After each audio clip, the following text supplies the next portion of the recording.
అబ్బో ఇక్కడ కేజీ చీరలు కొంటే అర కేజీ చీరలు ఫ్రీ అంట. మంగళ్య షాపింగ్ మాల్ కేజీల్లో సేల్, టన్నుల్లో ఆనందం ఉన్నాయి అని చెప్తూ ఉన్నారు. మరి వెంటనే లోకేష్ గారు అవన్నీ తీసుకొని ఫోరెన్సిక్ టెస్ట్ చేసి ఈ నిందితుడైన మంత్రిని వెంటనే బర్తరఫ్ చేసి కేసు పెట్టి విచారణ చేసి నిజ నిజాలు బయటికి తీసుకొచ్చి ప్రజలకు చెప్పాల్సిన బాధ్యత లోకేష్ గారికి లేదా అని నేను అడుగుతూ ఉన్నాను. ఇలా వెధవేషాలు వేశాడు మీ మంత్రివర్గంలో ఒక మంత్రి అని ఆవిడ అంత స్పష్టంగా చెప్పాక కూడా మీరు ఎందుకు చర్యలు తీసుకోవట్లేదు? ఇదేనా మహిళలకు మీరు ఇచ్చే గౌరవం లోకేష్ గారు అని నేను అడుగుతూ ఉన్నాను. అసలంట ఆవిడని ఒంటరిగా రమ్మంటే తప్పించుకోవడానికి ఆవిడ ఇంకో పోస్ట్ పెట్టారు. ఆవిడ ఈ మంత్రి నుంచి తప్పించుకోవడానికి ఒంటరిగా వెళ్ళడానికి ఇబ్బంది పడి తన పెదనాన్న ఎప్పుడో చనిపోయిన పెదనాన్న పేరుని చెప్పుకొని అతను చనిపోయారు అని చెప్పి తప్పించుకొని వెళ్లకుండా ఆగిపోయిందంట. ఇంత స్పష్టంగా చెప్పింది. Forcing me to use uncles death as an excuse to get out of it's last minute. My uncle passed away many years ago. Thanks పెదనాన్న, మీ పేరు వాడాల్సి వచ్చింది, ఇంటి ఆడపిల్లని ఎలా కూడా రక్షించావని చెప్పి ఆమె చెప్పడం జరిగింది. అసలు ఎంత దారుణం. అలాగే తీసుకుంటే ఇదిగోండి, అప్పట్లో డల్లాస్ నాటాలో నాతో వెధవేషాలు వేయబోయిన అన్నకి అంటూ ఇంకొక పోస్ట్ ఆ శైల అనే సోషల్ మీడియా అకౌంట్ ద్వారా ఈవిడ పోస్ట్ చేయడం జరిగింది. తాళ్ళూరి శైల గారు, ఆవిడ పేరు డాక్టర్ తాళ్ళూరి శైల గారు. అలాగే ఈవిడ ప్రధానమంత్రి గారికి, అలాగే సెంట్రల్ హోం మంత్రి గారికి, పవన్ కళ్యాణ్ గారికి, చంద్రబాబు నాయుడు గారికి అందరినీ ట్యాగ్ చేస్తూ కూడా పోస్టులు పెట్టడం జరిగింది తన అకౌంట్ ద్వారా. మరి ఈ ప్రభుత్వం ఎందుకు స్పందించట్లేదు? మహిళల గౌరవం విషయంలో మీరు ఇంత నిర్లక్ష్యంగా వ్యవహరిస్తారా? ఇదేనా మీ చిత్తశుద్ధి? మాట్లాడితే స్టేజ్ మీద వెళ్ళి చాలా డైలాగ్స్ ప్రతి ఒక్కరూ చెప్తూ ఉంటారు. లోకేష్ గారు అవ్వచ్చు, చంద్రబాబు నాయుడు గారు అవ్వచ్చు, పవన్ కళ్యాణ్ గారు అవ్వచ్చు, అలాగే మహిళా హోంమంత్రి గారు అవ్వచ్చు, ఎన్నో డైలాగులు చెప్తూ ఉంటారు. మహిళల రక్షణకు మేము పెద్దపీట వేస్తామని. ఎంత స్పష్టంగా ఒక ఎన్ఆర్ఐ మహిళ తన సోషల్ మీడియా అకౌంట్ ద్వారా పోస్టులు పెడితే ఇంత ఓపెన్గా బహిరంగంగా బయటకు వచ్చి మీ మంత్రి కోసం ఆవిడ ప్రశ్నిస్తూ ఉంటే, అతను తప్పు చేశారు, నా దగ్గర సాక్ష్యాలు ఉన్నాయి అని చెప్తూ ఉంటే, లోకేష్ గారికి అయితే అతని పేరు కూడా చెప్తే ఎందుకు మీరు స్పందించట్లేదు? ఇంత నిర్లక్ష్యమా?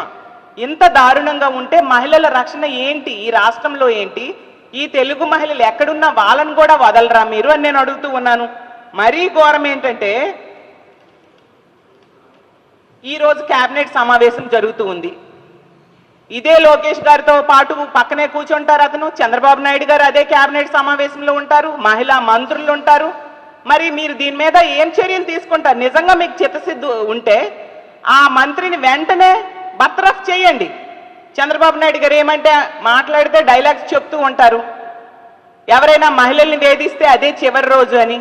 నేను చంద్రబాబు నాయుడు గారిని ఒకటే అడుగుతూ ఉన్నాను, మీ క్యాబినెట్లో ఒక మంత్రి ఈరోజు క్యాబినెట్ సమావేశంలో కూడా అతను కూర్చుంటారు. మరి అతను ఈరోజు ఈ విధంగా మహిళని వేధించాడు అని అన్ని సాక్ష్యాధారాలు ఆమె బయట పెడతానని చెప్తూ ఉంది. సోషల్ మీడియా వేదికగా ఆవిడ చెప్తూ ఉంది. మీరు అతని మీద ఏం చర్యలు తీసుకుంటారు? మరి ఆ మంత్రికి మీరు చెప్పే ధైర్యము చిత్తశుద్ధి మీకు ఉన్నాయా? ఇదే నీకు చివరి రోజు, నిన్ను బర్తరఫ్ చేస్తున్నాను అని చెప్పే ధైర్యం మీకు ఉన్నాయా చంద్రబాబు నాయుడు గారు అని నేను అడుగుతూ ఉన్నాను. మరి మీ ప్రభుత్వం ఏమీ చేయకుండా మేకను కోస్తే, కోడిని కోస్తే నడి రోడ్డు మీద నడిపించారు కదా. ఎంత తప్పు చేసిన మంత్రిని అరెస్ట్ చేసి నడి రోడ్డు మీద నడిపిస్తారా చంద్రబాబు నాయుడు గారు? నిజంగా మీకు చిత్తశుద్ధి ఉంటే అలా చేయండి అని నేను అడుగుతూ ఉన్నాను. అలాగే మహిళా హోంమంత్రి గారు ఎన్నో డైలాగ్స్ చెప్తూ ఉంటారు. మాట్లాడితే మా జగనన్నని తిట్టడానికి, మా వైఎస్ఆర్ కాంగ్రెస్ పార్టీని తిట్టడానికి ప్రెస్ మీట్లు పెడుతూ ఉంటారు. మరి ఈరోజు కేబినెట్ సమావేశంలో మీతో పాటు కూర్చోబోతూ ఉన్న మంత్రిని, అతని మీద ఎన్నో ఆరోపణలు వచ్చాయి కదా, ఎటువంటి యాక్షన్ మీరు తీసుకోబోతున్నారు హోంమంత్రి అయిన అనిత గారు అని నేను అడుగుతూ ఉన్నాను. మరి ఆ రోజు చెప్పారు కదా, నేరస్తుల్ని మేము ఎగ్జిబిట్ చేస్తాం అని చెప్పి కోడిని కోసినా, కేక్ కట్ చేసినా, మేకను కోసినా మా వైఎస్ఆర్ కాంగ్రెస్ పార్టీ కార్యకర్తల మీద కేసులు పెట్టి నడి రోడ్డు మీద నడిపించారు కదా. మరి మీ సహచర మంత్రి ఇంత దారుణంగా ఒక ఎన్ఆర్ఐ తెలుగు మహిళని వేధించినందుకు అతని మీద ఏమి చర్యలు మీరు తీసుకుంటున్నారు? నిజంగా మీకు చిత్తశుద్ధి ఉంటే ఆ మంత్రిని నడి రోడ్డు మీద నడిపించండి, అతన్ని పబ్లిక్ ముందు ఎగ్జిబిట్ చేయండి హోంమంత్రి గారని నేను అడుగుతూ ఉన్నాను. అంటే మహిళల రక్షణ మీకు పట్టదా? ఇలా గాలికి వదిలేస్తారా? అలాగే మిగతా ఇద్దరు మహిళా మంత్రులు ఉన్నారు, సంధ్యారాణి గారు అవ్వచ్చు, సవిత గారు అవ్వచ్చు. మరి మీరిద్దరు ఏం చేస్తున్నారమ్మా? మీతో పాటు క్యాబినెట్లో కూర్చుంటున్నారు కదా ఆ మంత్రి. మరి ఆ మంత్రిని మీ ముగ్గురు మహిళా మంత్రులు కలిపి మెడపట్టి బయటికి గెంటేసే ధైర్యం మీకు ఉందా? ముగ్గురు మంత్రులకి, మహిళా మంత్రులకి నేను అడుగుతున్నాను. మీరు ఒక మహిళలు, ఒక ఎన్ఆర్ఐ మహిళని ఎంత దారుణంగా నాటా సమావేశాలకు వెళ్ళి ఆవిడేమో ఏదో సర్వీస్ యాక్టివిటీస్ కోసం అపాయింట్మెంట్ అడిగితే ఒంటరిగా రమ్మని ఆమెను వేధించాడు అతను.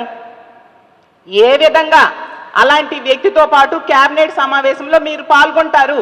చంద్రబాబు నాయుడు గారి మీద ఒత్తిడి తీసుకొచ్చి అతన్ని శిక్షించాల్సిన బాధ్యత మహిళలైన మీ ముగ్గురు మీద లేదా అని నేను అడుగుతూ ఉన్నాను. అలాగే ఆవిడ తన పోస్టులో స్పష్టంగా ప్రధానమంత్రి గారిని, అలాగే కేంద్ర హోంమంత్రి గారిని, సీఎంని, అలాగే డిప్యూటీ సీఎం అయిన పవన్ కళ్యాణ్ గారిని కూడా జోక్యం చేసుకోమని పెట్టడం జరిగింది. మరి పవన్ కళ్యాణ్ గారు జోక్యం చేసుకోవాలి కదా. ఎవరైనా మహిళ మీద చేయేస్తే తాట తీస్తాను అని డైలాగులు చెప్పారు కదా, మహిళల్ని వేధిస్తే తాట తీస్తాను అని చెప్పారు కదా పవన్ కళ్యాణ్ గారు. మరి మీరు ఈ మంత్రి మీద చర్య తీసుకోవాలా లేదా? ప్రభుత్వం మీద ఒత్తిడి తీసుకొచ్చి అతన్ని బర్తరఫ్ చేయాలా లేదా పవన్ కళ్యాణ్ గారే నేను అడుగుతున్నాను. లేకపోతే మీరు డైలాగులకే పరిమితమా? మహిళల రక్షణ మీకు పట్టదా? లేదు అంటే మీ జనసేన ఎమ్మెల్యే అయిన అరవ శ్రీధర్ అనే వ్యక్తిని ఏ విధంగా వదిలేశారో, అతని మీద ఎటువంటి యాక్షన్ తీసుకోలేదో, అదే విధంగా ఈ మంత్రిని కూడా వదిలేయొచ్చులే అనేసి నిమ్మకి నీరెత్తినట్టుగా కూర్చుంటున్నారా పవన్ కళ్యాణ్ గారే నేను అడుగుతున్నాను. ఈరోజు క్యాబినెట్ జరుగుతుంది కదా, మరి మీరు మీ తాలూకా స్పందన ఏంటి బయటికి తెలియజేయాల్సిన బాధ్యత లేదా అని అడుగుతూ ఉన్నాను పవన్ కళ్యాణ్ గారికి. ఎంత దారుణం అంటే ఈ రాష్ట్రంలో ఉన్న మహిళలకి ఎలాగూ వీళ్ళు రక్షణ కల్పించట్లేదు. తిరిగి మన తెలుగు మహిళలు వేరే దేశాల్లో ఉంటే వాళ్ళకు కూడా రక్షణ కల్పించకుండా ఈ విధంగా ఇబ్బందులు పెట్టడం ఎంతవరకు సమంజసం? అసలు ఈ రాష్ట్ర చరిత్రలో ఎప్పుడైనా ఇలాంటి సిచ్యువేషన్ చూసామా? ఒక మంత్రి వేరే దేశంకి వెళ్ళినప్పుడు అక్కడున్న ఒక మహిళని ఈ విధంగా వేధించడం ఎంతవరకు సమంజసం? అలాంటిది రాష్ట్ర చరిత్రలో చూసామా? అసలు చంద్రబాబు నాయుడు గారి ప్రభుత్వంలోనే ఇలాంటి విచిత్రాలు అన్నీ కూడా, ఇలాంటి జుగుత్సాకరమైన సన్నివేశాలన్నీ కూడా మనం చూస్తూ ఉన్నాము. ఆ మహిళ చెప్తూ ఉంది, లోకేష్ గారిని అడుగుతూ ఉంది స్పష్టంగా సోషల్ మీడియాలో, యాక్షన్ తీసుకోండి, ఆ మంత్రి మీద ఎంక్వైరీ వేయండి, అరెస్ట్ చేయండి, కేసు పెట్టండి. ఆవిడ అడుగుతూ ఉంది. మరి ఎందుకు మీరు ఎవ్వరూ స్పందించట్లేదు? మరి మహిళల గౌరవం చేసే పని, ఎటువంటి రక్షణకి మీరు ఎటువంటి చర్యలు తీసుకోరా? ఈ కూటమి పాలనలో తీసుకుంటే అడుగుకొక కీచకుడు, గజానికొక దుశ్శాసనుడు కనిపిస్తూ ఉండే పరిస్థితి. ఈ కూటమి పాలనలో ఆంధ్రప్రదేశ్ని అరాచక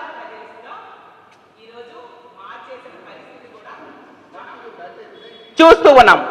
ఎందుకంటే ఎంత దారుణం అంటే మొన్ననే చూసాం.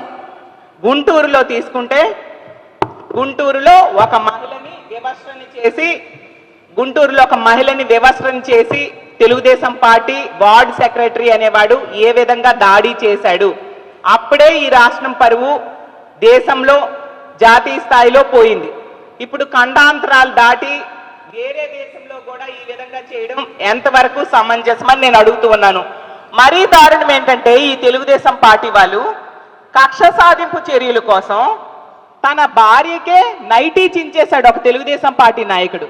మా పార్టీ ఎమ్మెల్యే అయిన విరూపాక్షి గారి మీద అక్రమ కేసు పెట్టడం కోసం తన భార్య తాలూకా నైటీని పబ్లిక్గా చించేశాడు. ఇంత దిగజారిపోవాలా రాజకీయం కోసం తెలుగుదేశం పార్టీ నాయకులారా అని మిమ్మల్ని అడుగుతూ ఉన్నాను. మరి ఇంత దారుణమా?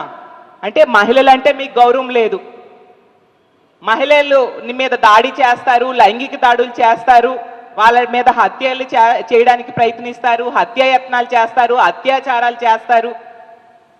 అసలు ఇంతమంది తెలుగుదేశం పార్టీ ఎమ్మెల్యేలు మహిళల్ని వేధించినప్పుడు మీరు కనుక చర్యలు తీసుకొని ఉంటే ఈరోజు ఈ పరిస్థితి రాదు. ఆ రోజు అరవ శ్రీధర్ అనే వ్యక్తి వలన 5 సార్లు గర్భవతి అబార్షన్స్ చేయించబడిన మహిళ బహిరంగంగా తన వేదనని తెలియజేసిన ఎటువంటి చర్య మీరు తీసుకోలేని పరిస్థితి మనం చూసాం.